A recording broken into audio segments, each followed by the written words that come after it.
আসসালামু আলাইকুম। ফার্মস ভিডিওর পক্ষ থেকে আপনাকে স্বাগতম। এখন আমি আপনাদের সাথে ভিডিওতে যে বিষয় নিয়ে আলোচনা করব সেই বিষয়টি হলো থানকুনি পাতার উপকারিতা। আমার এই ভিডিওটি যদি আপনাদের একটু ভালো লেগে থাকে তাহলে প্লিজ লাইক, শেয়ার, কমেন্ট এবং সাবস্ক্রাইব করবেন। আপনাদের কোনো বিষয় যদি প্রশ্ন থাকে তাহলে আমাকে কমেন্ট করবেন। আমি পরবর্তী ভিডিওতে সেই বিষয় দিয়ে দেব। ভিডিওতে যে গাছটি দেখতে পাচ্ছেন বা যে পাতাগুলো দেখতে পাচ্ছেন এটি মূলত থানকুনি পাতা।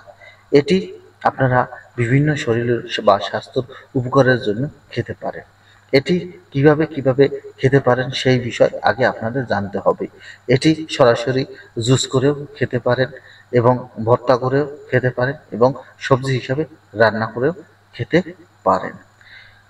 তবে থানকুনি পাতার রয়েছে নানান উপকারিতা। আপনি যদি এর উপকারিতা বা গুণাগুণ সম্বন্ধে ভালো ধারণা না থাকে তাহলে আপনি কখনোই এই পাতা খেয়ে উপকারিত হতে পারবেন না। তাই আপনার যে পাতাই খান না কেন বা যে গাছগাছরাই ব্যবহার করেন না কেন তার গুণাগুণ সঠিকভাবে জানতে হবে এবং তার পার্শ্ব প্রতিক্রিয়াও জানতে হবে। তাহলে আপনি সেই ফলটি বা সেই পাতাটি বা সেই গাছটি খেয়ে উপকারিত হতে পারবেন।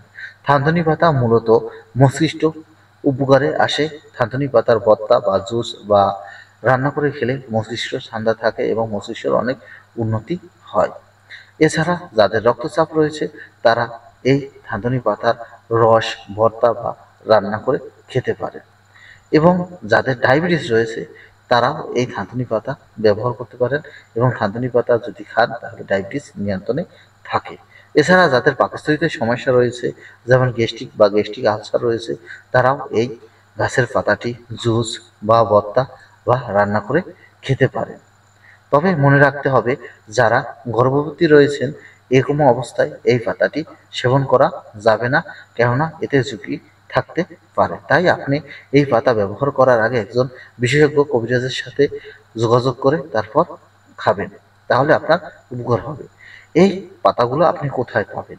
আপনার বাড়ির রাস্তার পাশে এবং জমির আইলের পাশে এবং রাস্তার বা জমির আপাতত জমির পাশে এই গাছটি হয়ে থাকে। এভাবেই সেখান থেকে আপনি সংগ্রহ করতে পারেন।